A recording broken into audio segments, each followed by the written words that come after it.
أعوذ بالله من الشيطان الرجيم. بسم الله الرحمن الرحيم.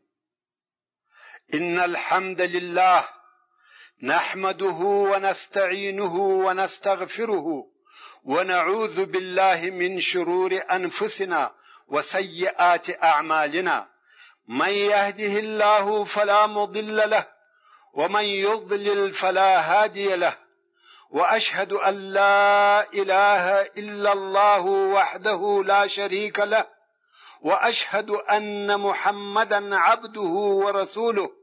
أما بعد، السلام عليكم ورحمة الله وبركاته. د حساب ورځ دوهمه فته. محترم ورونو، په تیره اوله فته کې موږ وویل د حساب د ورځې حالات که ښه دي که بد ستاسې په اختیار کې دي. بیرې او وارخطایي ته ضرورت نشته. څه چې دې خوښ وي هغه اختیار کړه. د قیامت 50,000 کاله ورځ د 2 رکعتو د لمانځه پر اندازه غواړي؟ د عرش الرحمن سایه غواړي؟ د اور څخه لرېوالی غواړي؟ او که هغه اوږده ورځ خولې، ګرمي، وارخطایي، بیره او پر زنګنو ولاړه غواړي؟ خو اوس راسي چې د دغې ورځې نور پاته حالات هم پسې بیان کو. هلته نورې 3 ډلې هم سته چې الله جل جلاله نه هغو ته ګوري او نه یې بخښي، بلکې هغو لره سخت عذاب دی. دغه 3 ډلې نه د جهنم پر شاوخوا دي او نه هم لري د مؤمنانو او ملائکو سره ولاړې دي. په هغه حدیث شریف کې چې امام نسائی روایتوي، رسول الله صلی الله علیه و آله وسلم فرمایي: 3 لا ينظر الله عز وجل إليهم يوم القيامة: العاق لوالديه، والمرأة المترجلة، والديوث. رواه النسائي. رسول الله صلی الله علیه و آله وسلم فرمایي 3 ډلې دي چې الله جل جلاله د قیامت په ورځ و دوی ته نه ګوري، نه رحم پر کوي او نه یې بخښي، بلکې دوی لره سخت او دردناک عذاب دی. اول هغه څوک چې الله جل جلاله د قیامت په ورځ نور ته ګوري، نه رحم پر کوي او نه یې بخښي، هغه څوک دی چې د مور او پلار عاق او آزاری وي. وروره او خوري، ښه متوجه سه، د مور او پلار آزاری یا هغه څوک چې مور یا پلار یې زهیر کړي او غمجن کړي وي، هغه زوی یا هغه لور چې مور یا پلار یې په خپل بې ځایه خبرو او عمل سره ژړولی وي، الله جل جلاله د قیامت په ورځ نور ته ګوري. دوهم هغه څوک چې الله جل جلاله د قیامت په ورځ نور ته ګوري، نه رحم پر کوي او نه یې بخښي، هغه ښځې دي چې د نارینه‌و تقلید کوي، د نارینه‌و پر قسم لباس اغوندي، د نارینه‌و پر قسم د سر وریښتان جوړوي، د نارینه‌و پر قسم لوبې کوي، فوټبال او والیبال کوي، خپل رقت، نعومت او ښځوالی یې د لاسه ورکړی وي، ژوند یې د نر پر قسم وي. الله جل جلاله دا د یوه هدف او مقصد دپاره پیدا کړې ده، خو دې هغه هدف ته تغیر ورکړی وي، خپل ښځوالی یې پرې ایښی وي او د ځان څخه نارینه جوړ کړی وي.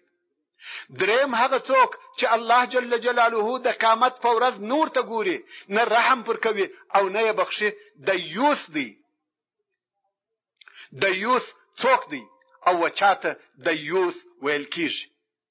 دیوث چې موږ دوس ورته وایو هغه څوک دی چې د په اهل او کورنۍ کې بد او ناوړه کار کیږي، خو دی یې نه منع کوي او نه یې پروا پکې کیږي. دیوث هغه څوک دی چې پر خپل ښځه یا د خپل کور پر ښځو غیرت نه لري، د هغو په بدیو او بې حیایي پروا نه کیږي. ورونو، دغه د دیوث موضوع ډیره مهمه موضوع ده. که تفصیل ورکوم هم بیریږم، ځکه ممکن ځینې خلق د حق په بیانولو سره زما څخه ناراضه سي، او که تفصیل نه ورکوم هم بیریږم. ځکه د حق په پټولو یا نه بیانولو الله جل جلاله ناراضه کیږي. څرنګه چې د الله جل جلاله نه رضایت او د هغه عز وجل په حضور کې مسؤلیت د خلقو تر ناراضه کېدلو سخت او مشکل دي، نو زه به هم د الله جل جلاله د بیرې په سبب د موضوع په بیانولو شروع وکم. خدا دې هم درته معلومه وي چې نه معین څوک یادوم او نه می څوک په نظر کې دی. فقط غواړم چې زموږ د ټولنې دغه بربادونکي رواج او عادت ته متوجه سو او تر توجه وروسته اصلاح پکښ راولو. څرنګه چې زموږ په ټولنه کې ډېر کسان ودغه مهمه موضوع ته اهمیت نور کوي، خپل رائے او نظر د الله جل جلاله تر قانون حق او شبولي، نو زه مجبور یم چې دغه موضوع په یو څه تفصیل سره بیان کړم. ځکه دغه فتو د ثبتولو او نشرولو څخه زما اساسي مقصد د حق بیانول او په حق سره د مسلمان ورونو او خوندو خبرول دي.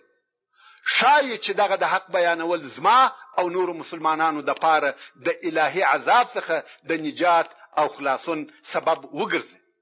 ورونو، دا چې د یو چا ښځه د ورور د اکا د زوی د ماما د زوی د خاله د زوی د وراره خوريي او نور نامحرمه اقرباو څخه ستر نه کوي یا مخ نه پټوي، یا دا چې د یو چا لور د دې د اکا د زوی څخه یا د ماما د زوی څخه یا د خاله او عمه د زوی څخه ستر او حجاب نه کوي یا مخ نه پټوي. حتی په ځینو کورنیو کې د لاس په ورکولو سره ستړي مسه هم سره کوي. آیا دغه کار حرام دی که حلال؟ د شک وتلی حرام دی. که یو څوک حلال وبولي د هغه پر ایمان بیره ده، ځکه و حرام ته حلال ویل کفر دی. او که یې حرام بولي او پروا یې نه پکېږي، دغه ته دیوس ویل کېږي. هغه دیوس چې الله جل جلاله د قیامت په ورځ نه ورته ګوري او نه عفو ورته کوي. خو بدبختانه زموږ په ټولنه کې پر بے پروا انسانانو سربېره نور هم داسې ډېر کسان شته چې هم ژیرې لري او هم سپین کالي اغوندي، پنځه لمونځونه په جماعت سره کوي، نفلي روژې نیسي او د قرآن مجید تلاوت کوي. پر دغه ټولو سربېره د ښه سړي یا مولا او مولوي نوم هم پر یادېږي. دغه کسان هم دغه الهي امر او الهي قانون د کورنۍ د اتفاق په نامه سره تر شا غورځوي، چې په نتیجه کې د نورو عامو خلقو د پاره دغه د حرام عمل دلیل وګرځي او خلق وایي فلانی هم دغه څه کوي. که دغه کار منع او حرام وای هغه به نه کولای، نو دغه کار د کوونکي لپاره خپل ګناه خو یې خپل سول او د نورو د گمراهۍ سبب هم وګرځېدی. دغه کسان د کورنۍ د اتفاق په نامه په دې خوشاله وي چې لونی او مژندې یې په پوره پیشن او شایسته لباس په تنګو پتلونو او جاکټو کې د لیورو او د اکا د زامنو سره پر یو سترخان ناست وي. ورېنداره او لیور د اکا زوی او د اکا لور د تلویزیون او کیبل د دوش او فیدیو به حیا فلمونه په ګډه سره ویني. د اختر یا نور خوشحالي په مناسباتو کې دغه نامحرمه نارینه او ښځې یو د بل سره غیر شرعي او حرام اختلاطونه کوي.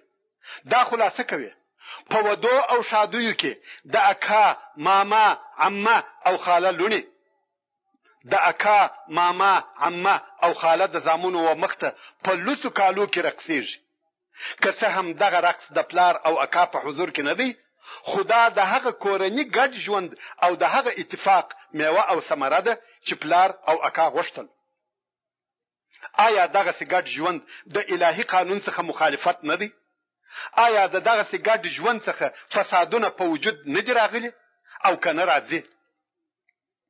او که پر هغو فسادو هم د اتفاق په نامه خاشه اچول کیږي او خله پر پټیږي. مسلمان ورونو، لږ خپل کړو وړو ته متوجه سي. یو اړخمو لباسونه د شرعي لباس څخه مخالف دي او بیا مو د شرعي ستر او حجاب مراعات هم نه دي کړی. د یو چا د ښځې خویندې د ده سره داسې ژوند کوي لکه د ده خویندې چې وي. نن ورځ خوشینیانې نه د اخښې څخه مخ پټوي او نه نوره حیا ځینې کوي. په سفر ورسره ځي، په یوه خونه کې تنها ورسره کښیني، حتی ځینې وختونه په بې پروایي سره لاس هم سره اچوي. آیا دا په کم کتاب جائز او روا دي؟ یو عالم چې د دغسې موضوعاتو په باره کې خبرې کولې د خپل وعظ او نصیحت په منځ کې یې دغه قصه بیان کړل. عالم وویل زه د خپلو نورو ملګرو سره په ریلګاډۍ کې په سفر تلم چې یو سپین پوسته سړی چې سپین قمیص، پتلون او نیکټایي یې اغوستې وه راوختی او زما د کرسۍ پر مقابل په هغه بله کرسۍ کې کښېنستی. زه د خپل کتاب په مطالعه مشغول وم. د پرله پسې ماته کتل. کوم وخت چې ما ده ته وکتل داسې معلومېدی لکه دی چې زما د کتلو په انتظار کې و او راته ویې ویل یا شیخ داسې ښکاري لکه ته چې عالم او د اهل دین څخه یې او زه یوه پوښتنه لرم، آیا اجازه راکوې چې هغه پوښتنه درڅخه وکړم؟ ما ویل هو، په دلاوري سره خپله پوښتنه کوه. ده وویل آیا دا صحیح ده چې اسلام وښځې ته دا اجازه نه ورکوي چې د نورو سره دې په تعلیم او نورو وظیفو کې بې له ستره یا حجابه ګډون او اشتراک وکړي؟ ما ویل هو. ده وویل ولې؟ ما ویل دا کار په اسلام کې په آیات او حدیث سره منع دی او بیا مې په دغه موضوع کې شرعي دلایل ورته بیان کړل. په دغه باره کې زما او د خبرې ډېرې اوږدې سوې، څو په آخر کې ده راته وویل اصلا د نارینه او ښځو په ګډ ژوند کې پر هر انسان د خپل ځان کنټرولول لازم دي او کم وخت چې صبر او کنټرول موجود سي بیا نو د نارینه او ښځې د ګډون څخه کم ممانعت نشته. دا چې یو انسان خپل ځان کنټرول کړي بیا نو اختلاط یا ګډ ژوند څه پروا لري؟ د په خپلو خبرو کې دغه د ځان د صبر او کنټرولولو جمله څو واره تکرار کړل. ما د خپل ځان سره وویل دغه نفر د هغو کسانو څخه دی چې الله جل جلاله د هغو په باره کې فرمایي فإنها لا تعمى الأبصار ولكن تعمى القلوب التي في الصدور. یعنی د دوی ظاهري سترګې نه دي ړندې مګر د دوی هغه زړونه چې په سینو کې دي ړانده دي. دغسې کسان په شرعي نصوصو سره پر لار نه برابرېږي. نو مې د ده د قانع کولو دپاره یوه بله لار یا بله حیله اختیار کړل. هغه دا چې د خپل بکس څخه مې یوه دانه لیمو راویستی او د ده په حضور کې مې په چاړه 2-3 ځایه کړي او بیا مې وده ته وویل په صدق او وجدان سره قسم در کوم چې بې له حق څخه به بل څه نه وایه او حق د دې حقداره دی چې متابعت یې وسي. آیا د دغه لیمو په پرې کولو سره ستا په خوله کې ناړې نسوې پیدا؟ زموږ په اصطلاح خولې دې اوبه ونه کړې؟ سړي ویل هو. ما ویل هغه صبر او د ځان کنټرولول چې تا په تکرار سره یادول څه سوه؟ چاړه او لیمو زما په لاس کې وه او لیمو ما پرې کړی، ستا خولې ولې اوبه وکړې؟ ده وویل کم وخت چې یو تریو شی د چا مخ ته پرې کېږي خامخا یې خوله اوبه کوي. ما وویل کم وخت چې سترګې څلور سي او غوړي د لمر و مخ ته کښېښول سي خامخا ویلې کېږي. نو د اختلاط څخه خامخا فساد پیښیږي او شیطان د انسان د وینې په رګو کې ګرځي او نفس خامخا انسان په بد سره امر کوي. الله جل جلاله فرمایي ان النفس لاماره بالسوء الا ما رحم ربي. یعنی بشکه چې نفس خامخا او هر وخت په بدی سره امر کوونکی دی بې له هغه نفس څخه چې زما رب مهرباني پر کړی وي. ان شاء الله د قصې په مطلب به پوهېدلی یاست. زه د نورو واضحه او صریحه خبرو څخه ځان ژغورم کنه په دغه باره کې ډېرې واضحه او صریحه واقعې پیښې سوي قصې را سره سته. نو خدای ته وګورئ که په خپلو کورو کې پتلون لس لباسونه او اوږده بارچاکونه نسئ منع کولی نو لږ تر لږه میږي او شرموشان خو مه سره ګډوئ. دا زه نه وایم بلکې رسول الله صلی الله علیه و وسلم فرمایي الحمو الموت متفق علیه. یعنی د ښځې د پاره د میړه ورونه ورېرونه خوریان د اکا او ماما زامن د خاله او عمه زامن او نور د میړه ټول اقربا مرګ او هلاکت دی. البته دغه حکم څخه د میړه پلار چې خسر دی او د بلې ښځې څخه د میړه اولادونه چې بنزیان ورته ویل کیږي وتلي دي. د هغه ویل سوي حدیث شریف په پاته حصه کې نور هم رسول الله صلی الله علیه و آله وسلم فرمایي: وثلاثه لا يدخلون الجنه العاق لوالديه والمدمن على الخمر والمنان بما اعطى رواه النسائي. یعنی درې ډلې دي چې و جنت ته نه داخليږي. اول هغه څوک چې مور یا پلار عاق کړی وي. دوهم هغه څوک چې د شرابو عملی وي. دریم هغه څوک چې چاته شی ورکړي او بیا پر هغه چا منت او احسان اجدي. څنګه چې دغه درو ډلو څخه چې د رسول الله صلی الله علیه و آله وسلم په قول و جنت ته نه داخليږي، اوله هغه ډله ده چې د مور یا پلار د طرفه عکسي وي. نو دغه آزاریانو په باره کې یو څه معلومات ضروری دي. خو ما دغه بحث تر لیکلو د مخه د مور او پلار د آزارولو یا د هغو سره د شی معاملې کولو په باره کې یو بحث لیکلی دی چې هم د کتاب په شکل چاپ شوی دی او هم په پټو کې نشر شوی دی. نو د دې د پاره چې اوسنۍ بحث مو اوږد نسی، نو د مور او پلار د آزار په باره کې به یوازې هغه احادیث را نقل کړم چې فقيه ابو لیث السمرقندی رحمه الله په خپل هغه کتاب کې بیان کړی دی چې د عقوبه اهل الكبائر په نامه سره یادېږي. عقوبه اهل الكبائر. رسول الله صلی الله علیه و آله وسلم فرمایي: د جهنم په اور کې د مور او پلار د آزاری او د ابلیس په منځ کې یو طبقه فرق دی. نو د مور او پلار آزاری په اور کې د ابلیس همسایه یا گاونډی دی، او هغه څوک چې د مور او پلار سره احسان کوي د هغو او انبیاو په منځ کې په جنت کې یو درجه فرق دی. نو د مور او پلار سره احسان کوونکی په جنت کې د انبیا علیهم السلام همسایه دی. رسول الله صلی الله علیه و آله وسلم فرمایي: په هغه شپه چې زه معراج یا اسمان ته بوتلل سوم، ما هلته داسې خلق ولیدل چې د اور د درختو په تنو زړېدل. نو ما هغه ملک ته چې پر اور مقرره ده او مالک نومیږي وویل: یا مالک، د دغو خلقو ګناه څه شو؟ مالک وویل: دغو خلقو خپل مند او پلرو ته ښکنځل کول.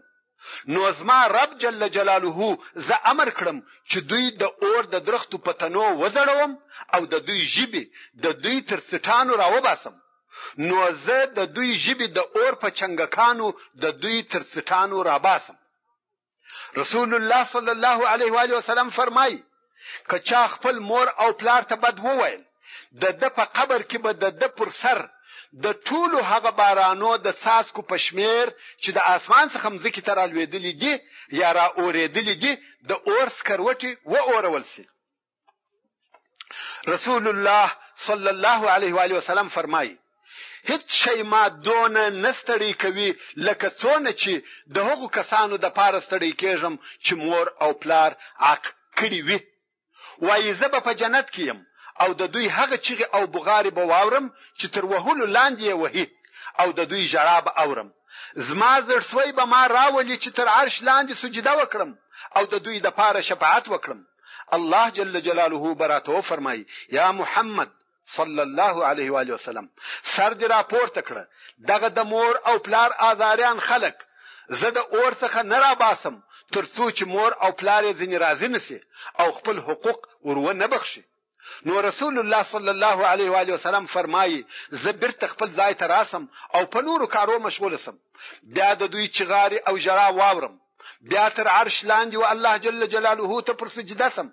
الله جل جلاله و فرمایي: سر دې راپورته که، هر څه چې غواړې درکوم یې بېله دغه آزاریانو څخه. دوی به تر هغو د اور څخه راونه نوځي تر څو چې مندې او پلرونه یې راضي نشي.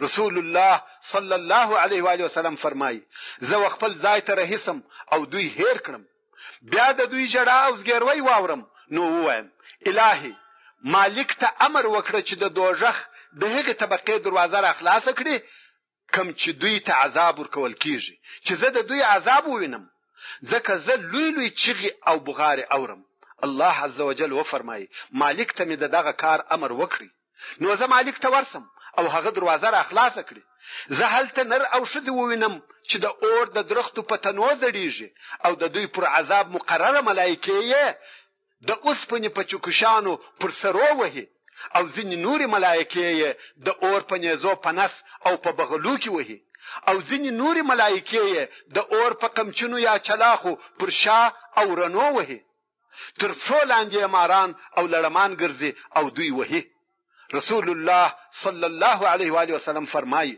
زه د خپل رحمت په سبب وژاړم او بیا تر عرش لاندې سر پر سجده کښېږدم الله جل جلاله وفرمایي دوی بیل رضایت څخه د خپل مور او پلار دغه اور څخه نسی وتلای نو زه وایم یا رب د دوی مور او پلار چیرې دي الله جل جلاله وفرمایي د جنت په منزلو کې دي ځینې په اعراب کې دي ځینې په جنت عدن کې دي او ځینې په نور ځایو کې دي رسول الله صلی الله علیه و آله وسلم فرمایي نو زه وایم الهي و سیدي هر هغه څوک چې د هغه اولاد په اور کې وي هغه راوښیي الله جل جلاله هغه راوښیي او زه هغه ته ورسم او ورته وایم که تاسو خپل اولادونه ووینئ چې اور یې غوښه خوړلې دي هډوکې ورسوځلې دي رنگونه یې ورهلا کړي دي او ملائکه پر مقرره دي چې عذاب ورکوي زما زړه د دوی چغارو او بغارو راغمجن کړی د مور او پلار هغه د دنیا حالات او د خپل اولادو ناوړه اخلاق ورپیاد سي نو مور یې وایي پرېږده یا رسول الله چې په عذاب کې وي څنګه چې د ماته شکنځل کول زه یې سپکولم او زما زړه زهراوه د مال او پیسې درلودلې او زه وجه بيدلم خپل ګرانی ماینه ته کالی ورانیول او زه لسوم هغه بل بیا وایي پرېږده چې په عذاب کې وي ما چې بده د مصلحت او فائدې د پاره خبره ورته وکړل د به وهلم او شړلم داسې را سره کول نو د مندو او پلرو په زړو کې هغه د دوی د اعمالو په سبب حقد پاتوي رسول الله صلی الله علیه و آله وسلم فرمایي زه ورته وایم دنیا تیر سول نو هغه چې تیر سو هغه تیر سول اوس دغه وتاسه تزما دراتک په سبب وبخشي په دغه وخت کې الله جل جلاله راته فرمایي یا حبیبي یا محمد دوی مجبوره کوه زما په عزت او جلال سره قسم وي چې زبد دوی اولادونه د اور څخه راو نه باسم مګر د دوی د زړو پر رضا داسې رضا چې زه د دوی د زړو څخه په هغه خبر یم نو زه وایم یا رب دغه د دوی منځ او پلرونه امر کړه چې زما سره و جهنم ته ولاړ سي او د خپل اولادو عذاب وویني شای چې پر ورحمیږي الله جل جلاله دغه منځ او پلرونه امر کړي چې د رسول الله صلی الله علیه و آله وسلم سره ولاړ سي نو دوی هم د رسول الله صلی الله علیه و آله وسلم سره رهسي او جهنم ته ورسي مالک هغه پر جهنم مقرره ملکه دوی ته د جهنم دروازه ور خلاصه کړي کوم وخت چې دغه منځ او پلرونه د خپل اولادو عذاب وویني نو وژاړي او وایي موږ نو خبر چې دوی په دغه شدید عذاب کې دي نو هر مور او پلار خپل لور او خپل زوی ته ورناري کړي کوم وخت چې دغه دوژخیان د خپل مندو او پلرو اوازونه واوري ژاړي او هر یو خپل مور ته وایي ای موري اور می سينرا وسوځل عذابو هلاک کړم ای موري ته هغه مور نه یې چې یو ساعت به پلمر کې کښینستم تا به نارې را باندې وهلې ای موري ته څنګه زما په عذاب راځي او خوشاله ای موري آیا رحم نه را باندې کوي آیا زما پر پوست او هډوکو نه رحمېږي مندي او پلرونه به وژاړي او وبوي زموږ حبيبه محمد صلی الله علیه و آله وسلم د دوی شفاعت وکړه رسول الله صلی الله علیه و آله وسلم به وایي دوی دغه اور څخه بل شي نسی استلای بیل ستاسو شفاعت څخه ځکه الله جل جلاله ستاسو په سبب پر دوی په قهر سوی دی نو به دغه منځ او پلرونه وایي زموږ اله، زموږ بادار او زموږ مالکه، د دغه عذاب څخه د دوی په ایستلو پر موږ احسان وکړه. الله جل جلاله به د دغه دوزخي مور ته ووایي د خپل اولاد څخه دې راضي سوې؟ او ای پلار ته هم د خپل اولاد څخه راضي سوې؟ دوی به ووایي هو. نو به الله جل جلاله وفرمایي هر هغه څوک چې د هغه مور او پلار د هغه د وتلو اجازه کړې وي هغه دې وایستل سي، او هر هغه څوک چې مور او پلار یې د وتلو غوښتنه نه وي کړې هغه دې تر هغو په دغه عذاب کې پاتې وي، ترڅو چې زه د خپل خوښ سره موافق د دوی په باره کې قضاوت کوم. نو به دغه کسان چې مور او پلار یې ځنې راضي سي د دوزخ څخه راویستل سي او دوی بس کاره ګرځېدلی وي، نو به د حیوان د ولې یا چینې اوبه پر دوی توی سي او پر دوی به غوښه، پوست او ریښتان راشنه سي او جنت ته به داخل کړل سي. رسول الله صلی الله علیه و آله وسلم فرمایي که څوک په داسې حال کې مړ شو چې مور او پلار ځنې ناراضه و هغه ته به د جنت بوی ورونه رسیږي. د مور او پلار ازاری ته ووایه هر شکار چې کوي ثواب نه درکول کیږي. رسول الله صلی الله علیه و آله وسلم فرمایي د الله جل جلاله رضا د مور او پلار پر رضا کې ده او نه رضایت د مور او پلار په نه رضایت کې دی. رسول الله صلی الله علیه و آله وسلم فرمایي که چا مور او پلار آزار کړل د الله جل جلاله او رسول الله صلی الله علیه و آله وسلم نافرمانی وکړل. د مور او پلار آزاری چې په قبر کې کښېښول سي قبر یې داسې کښېکاږي چې پښتۍ یې سره تیرې سي، او هغه چې په جهنم کې تر ټولو سخت عذاب ورکول کیږي هغه درې نفره دي: د مور او پلار آزاری، زنا کوونکی او مشرک بالله عز وجل. یو د شو او صالح خلکو څخه وایي یو شپه په یو هدیره کې رهیوم پر یو قبر ورغلم چې د هغه څخه اور راوتی، ورته ودرېدلم او ورته کتل می چې قبر وچاودي.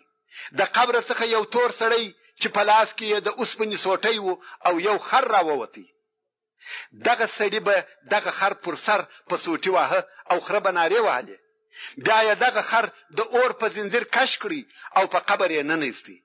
دغه سړی هم په قبر پسې ننوتی او قبر پر بند سو. زه په فکر او تعجب کې سوم، څو پر یو شذ پیښ سوم. د هغه شذ څخه مې دغه سړی او خره په باره کې پوښتنه وکړل. شذ راته وویل دغه خر یو سړی وو چې زنا یې کول او شراب یې څښل، خو مور به قهر او غضب پر کاوه. دبه مور ته ویل رېږه لکه خر چې رېږي، داسې نارې وه لکه خر چې نارې وهي. کوم وخت چې دغه سړی مړ سو الله جل جلاله په قبر کې خر ځنې جوړ کړی او اوس هر شپه دغه تور سړی د قبر څخه راوځي، دی وهي او د اور په زنجیر راکشوي او په وهلو کې ورته وایي ای خره، بیا یې بیرته قبر ته ننباسي او قبر پسې بند سي. الله جل جلاله دې موږ او تاسو د جهنم د عذاب څخه او د جبار د قهر څخه او د دوزخیانو د عمل څخه په خپل فضل او کرم سره وساتي. آمین یا ارحم الراحمین. ورونو موږ هغه حدیث شریف بیاناوه چې رسول الله صلی الله علیه و آله وسلم فرمایي وثلاثه لا يدخلون الجنه العاق لوالديه والمدمن على الخمر والمنان بما اعطى. یعنی درې ډلې دي چې جنت ته نه داخليږي. اول هغه څوک چې مور یا پلار یې آزار کړی وي، دوهم هغه څوک چې د شراب او عملی وي، دریم هغه څوک چې چاته شی ورکړي او بیا پر هغه چا مننت او احسان اجدي. د مور او پلار د آزاری بیان خو مو تر یوې اندازې واورېدی. اوس د حدیث شریف په دوهمه ډلې تراسه چې هغه شرابي یا هغه څوک دی چې شراب چشي. نو په ویل سوي حدیث شریف کې دوهمه ډله چې جنت ته نه داخليږي هغه څوک دی چې شراب چشي. څنګه چې نن ورځ موږ په ځینو وطندارانو کې که په خارج کې دي که په داخل کې د شرابو چشل تر ډیره اندازې عام او عادي ګرځېدلې دي، نو دا ښه او بهتره بولم چې د شرابو د چشلو او شرابیانو لږ هغه سزاوي بیان کم کومې چې ودته د قیامت په ورځ ورکول کیږي او په دې دنیا کې هم د ژوند او د ټولنې د خرابۍ سبب ګرځي. اول هغه کسان چې د شرابو د چشلو عادت لري نسبت و نورو انسانانو ته په دوی کې د قسم قسم مرزو د نشریدلو امکانات ډیر دي.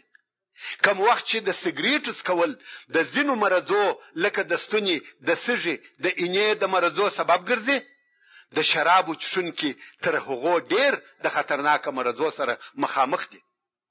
دوهم، که یو شرابي انسان د یوې مریضۍ یا نورو حوادثو په سبب و اپریشن یا ډاکټري عملیاتو ته ضرورت پیدا کړي، نو علاج کوونکی ډاکټر او د نشې ورکولو ډاکټر دواړه په تردد او تشویش کې وي، ځکه هغو ته دا معلومه ده چې د شراب چښلو په سبب د دوی د عملیاتو د کامیابی په مخ کې ډیر خنډونه شته. دریم، په هغه ملکو کې چې شراب ډیر چښل کیږي لکه ایټالیا، فرانسه، انګلستان او داسې نور ملکونه، هلته په شرابیانو کې خاص مرزونه نشر دي چې ډیر یې د اینې مرزونه دي. شراب سربېره پر دې چې د چښونکي لپاره مستقیم ضررونه لري، د ټولنې لپاره هم ډیر مهم او خطرناک ضررونه په وجود راوړي. مثلا کم څوک چې شراب وڅښي او عقل د لاسه ورکړي او بیا موټر چلوي، دغه څوک یوازې دا نه چې خپل ځان په خطر کې اچوي، بلکې ډیر دا امکانات شته چې وداسې حادثه دې په وجود راوړي چې د ټولنې و نورو افرادو ته دې لوی ځاني او مالی خطرونه پیښ کړي. پر دې ټولو سربېره د شرابو چښل او د شرابو عملي کېدل و خپل ملکو او وطنو ته لو اقتصادي ضربه ده. هغه پرمختللي ملکونه دغه شرابیانو د علاج لپاره په میلیونو ډالرونه مصرفوي، او دوی وایي چې دغه د علاج کولو مصرفونه نسبت و هغه ته چې موږ د ټولنې یو فعال عضو یا یو فعال فرد د لاسه ورکوو او یو محمل انسان ځنې جوړیږي ډیر جزئی مصرف دی. په حقیقت کې دغه ملکونه دوه تاوانه کوي. یو دا چې د شرابیانو په علاج کولو کې ښکارا مصرفونه کیږي، او بل د پردې تر شا هغه مادي ضرر و دوی ته متوجه دي چې په دغه مادي ټولنه کې دغه شرابي د ټولنې یو معتل او بیګټي یا بې انتاج فرد وګرځېدي. زما دغه خبرې چې د شرابو صحي او اقتصادي ضررونه بیان کړل، که څه هم د اسلامي عقیده و خاوندانو ته متوجه دي، خو خاصتا د هغه کسان ډیر ورته متوجه سي چې دوی د اسلام او آخرت نه بلکې د بشریت او انسانیت غمخور دي.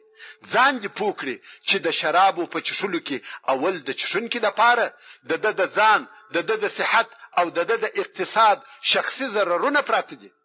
دوهم د ټولنې د افرادو ځاني او مالی ضررونه پکښې پراته دي. دریم د دولت و عام اقتصاد ته لوی او قوي ضرر رسوي. خو اوس به د رسول الله صلی الله علیه و آله وسلم په مطهره احادیثو کې د شرابو هغه ضررونه او سزاوي بیان کوم کومې چې شرابي ته د قیامت په ورځ او آخرت کې پیښیږي. په هغه حدیث شریف کې چې ابو داود یې روایتوي، رسول الله صلی الله علیه و آله وسلم فرمایي: لعن الله الخمر وشاربها وساقيها وبائعها ومبتاعها وعاصرها ومعتصرها وحاملها والمحمولة إليه. الله جل جلاله پر شرابو او د شرابو پر چشونکي، پر ساقي، پر خرڅونکي او رانیونکي، پر جوړونکي او هغه څوک چې د لپاره جوړیږي، پر ورونکي او هغه څوک چې ودته ورول کیږي لعنت ویلي دي. همدارنګه په هغه حدیث شریف کې چې امام احمد یې روایتوي، رسول الله صلی الله علیه و آله وسلم فرمایي: پر شرابو، د هغو پر چشونکي، د هغو پر ویشونکي، د هغو پر خرڅونکي، د هغو پر رانیونکي، د هغو پر وړونکي او پر هغه چا چې هغه ته ورول کیږي، د هغو پر جوړونکي او پر هغه چا چې د هغه د پاره جوړیږي او د هغو د قیامت پر خورونکي لعنت ویل سوی دی. چې دغه ټول لس نفر سول، یعنی د شرابو په کار ټول مشغول کسان د الله جل جلاله د رحمت څخه لري او شړل سوي دي. خو په خپل پر شرابو د لعنت ویلو څخه مقصد دا دی چې شراب نجس او چښل حرام دي، او هغه نور 9 نفر د الله جل جلاله د رحمت څخه لري او شړل سوي دي. په هغه حدیث شریف کې چې امام ترمذی روایتوي، وايي رسول الله صلی الله علیه و آله وسلم و فرمایل: من شرب الخمر لم يقبل الله له صلاة 40 صباحا فإن تاب الله عليه فإن عاد لم يقبل الله له صلاة 40 صباحا فإن تاب الله عليه فإن عاد لم يقبل الله له صلاة 40 صباحا فإن تاب الله عليه فإن عاد الرابعة لم يقبل الله له صلاة 40 صباحا فإن تاب لم يتب الله عليه وسقاه من نهر الخبال. قيل يا أبا عبد الرحمن وما نهر الخبال؟ قال نهر من صديد أهل النار. يعني کچا شراب وچشل الله جل جلاله د څخه 40 ورځې لمونځ نه قبلوي او که یې توبه وکړل الله جل جلاله به یې توبه قبول کړي. که یې بیا شراب وچشل الله جل جلاله د څخه 40 ورځې لمونځ نه قبلوي او که یې توبه وکړل الله جل جلاله به یې توبه قبول کړي. که یې بیا شراب وچشل الله جل جلاله د څخه 40 ورځې لمونځ نه قبلوي او که یې توبه وکړل الله جل جلاله به یې توبه قبول کړي. که یې څلرم وار بیا شراب وچشل الله جل جلاله د څخه 40 ورځې لمونځ نه قبلوي او که یې توبه وکړل الله جل جلاله یې توبه هم نه قبلوي.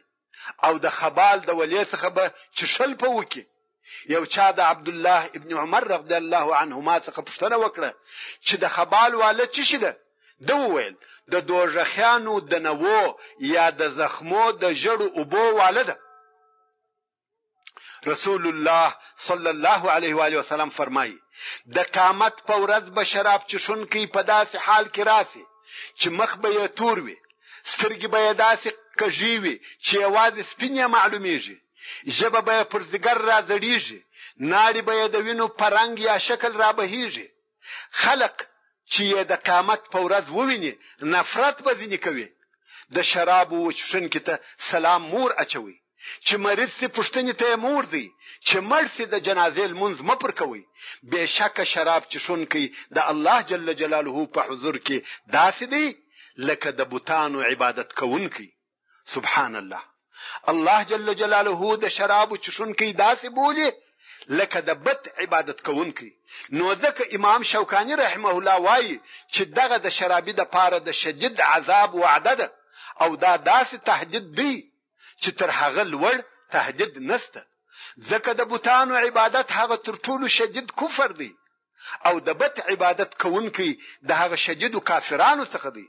نو کوم وخت چې الله جل جلاله د شراب چشونکي د بت د عبادت کوونکی سره برابروي، په دې کې د پوهانو او هوښیارانو خلقو د پاره دا اشاره ده چې د شراب وچشونکي ته ډېر سخت عذاب او شدید جزا ورکوم.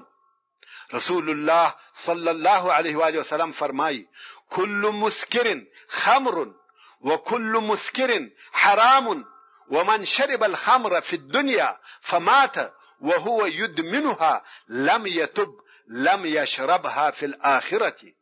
يعني هر نشکونکی خمر دی او هر نشکونکی شی حرام دی او که چا په دنیا کې شراب چشل او په داسې حال کې مړ شو چې د شراب عملی وو او توبه نه ځنی وکړل، دغه څوک په آخرت کې د جنت شراب و نه چشي. دغه حدیث شریف څخه دوه مقصد اخیستل کیږي. اول، هر هغه شی چې شراب غوندي مستی او نشه راولي په هر نامه سره چې یاد کړل سي او د هر شي څخه چې جوړ کړل سي هغه حرام دی. دوهم، که څه هم د شراب چشونکي په خپل نور عمل سره د جنت وړ او لایق وګرځي او جنت ته داخل هم سي، خو په جنت کې به د جنت د شراب څخه محروم وي. رسول الله صلی الله علیه و آله وسلم فرمایي ما اسکر کثیره فقلیله حرام. یعنی هر هغه شی چې ډیر یې نشه راولي د هغه شی لږ هم حرام دی. رسول الله صلی الله علیه و آله وسلم فرمایي ثلاثه لا يجدون ريح الجنه وان ريحها يشم من مسيرة 500 عام مدمن خمر وعاق والديه والزاني اذا لم يتب. يعني درې ډلې دي چې د جنت بوی نور رسیږي حال دا چې د جنت بوی د 500 کالو د لارې د لريوالي پر اندازه بویول کیږي. که څوک د جنت څخه د 500 کالو د لارې پر اندازه لري وي بیا هم د جنت بوی ورسیږي. خو دغه درې ډلې به د جنت څخه دون لري وي چې د جنت بوی به هم ورونه رسیږي. هغه درې ډلې کومې دي؟ هغه درې ډلې کومې ډلې دي؟ رسول الله صلی الله علیه و آله وسلم یې راښیي او فرمایي د شراب عملی، د مور او پلار عاق او زناکار. دا په دې شرط چې دغه کسان د خپل عمل څخه توبه ونکړي. رسول الله صلی الله علیه و آله وسلم فرمایي يخرج شارب الخمر من قبره أنتن من الجيفة والكوز معلق في عنقه والقدح في يده ويملأ بين جلده ولحمه حيات وعقارب ويلبس نعلين من نار يغلي بها دماغه ويكون قبره حفرة من حفر النار ويكون قرينه فرعون وهامان. یعنی شرابي انسان به د قبر څخه داسې راپورته کیږي چې تر هغه مردار سوی او پړسېدلی حیوان به هم بدبوی وي. هغه حیوان چې مردار سوی او پړسېدلی وي او بیا شوړېدلی وي د شرابي به تر هغه هم بدبوی ځي. او د شرابو بوتل یا کوزه به هم په غاړه زړیږي او د شرابو جام به په لاس کې وي. د بدن پوست او غوښو منځ به په مارانو او لړمانو ډک وي او د اور چوټي به په پښو وي چې د هغو چوټو د ګرمۍ او حرارت څخه به د سر ماغزه ایشي او قبر به د اور د شیلو څخه یو شیله وي او ملګری به فرعون او هامان وي. ورونو، د شرابو چښل په ټولو آسماني کتابو کې حرام او منع دي. دا چې نن ورځ يهود یا نصارا وایي چې زموږ په دین کې شراب نه دي منع، دا هغه د دوی اړول سوی دین دی. دوی په خپل مقدسو کتابو کې تغییر او تحریف راوستلی دي. اصلا دوی د هغه خپل دین او خپل کتاب څخه منکر او بیزاره دي چې دغه خبرې د اثبات لپاره یوازې دغه راتلونکي حدیث شریف نه بلکې د دوی د ځینو کنیسو رئیسانو هم د خپل مقدسو کتابو په حواله شراب حرام بللی دي. مثلا د سوریې د کنیسو رئیس الارتوزکس د شرابو د حراموالي د پاره د دوی د مقدس کتاب څخه دلایل وړاندې کړي دي او بیا وایي د خبرو خلاصه ده چې ټول مسکرات یا نشکونکي شیان په هر آسماني کتاب کې حرام بلل شوی دي او دا هم فرق نه کوي چې دغه مسکرات د انګورو څخه جوړ شوی وي یا د نورو موادو څخه لکه اوربشي، خرما، عسل، سیب او داسې نور. همدارنګه د دوی په معتبره کتاب العهد الجدید کې بولس د افس وخلق ته لیکي په شراب سره خپل ځانونه منشه کوي ځکه په هغه کې بے حیايي ده او داسې نور. خو اوس په دغه باره کې د رسول الله صلی الله علیه و آله وسلم قول هم واوري. رسول الله صلی الله علیه و آله وسلم فرمایي د شرابو چشونکي به د قیامت په ورځ د خپل قبر څخه په داسې حال کې راپورته کیږي چې نس او پوندې به یې پړسېدلې وي، ژبه به یې پر ځګر راځړېږي، په نس کې به یې اور وي چې دننه نس به یې خوري. دغه د نس اور به یې داسې لوړ आवाज لري چې خلق به ځینې بیریږي. لړمان به یې د پوست او غوښې په مابین کې پر لاوړي. د اور چوټي به یې په پښو وي چې د هغو څخه به یې د سر ماغزه ایشي او بیا به په اور کې د فرعون او هامان ملګری وي. که چا و شرابي ته یو غوله خواړه ورکړل الله جل جلاله به د هغه پر بدن ماران او لړمان مسلط کړي. که چا د شرابي یو حاجت ورپوره کړي هغه د اسلام پر نړولو کومک وکړي. که چا و شرابي ته پور ورکړي هغه د یو مؤمن پر وجلو کومک وکړي. که چا د شرابي سره ناسته ولاړه کول الله جل جلاله به د قیامت په ورځ بلا حجت او بلا دلیل حشر کړي. که چا شراب چشل داغه سره د نکاح دوستی مکوي، یعنی څوک چې خپل قریبه داغه په نکاح نور کوي.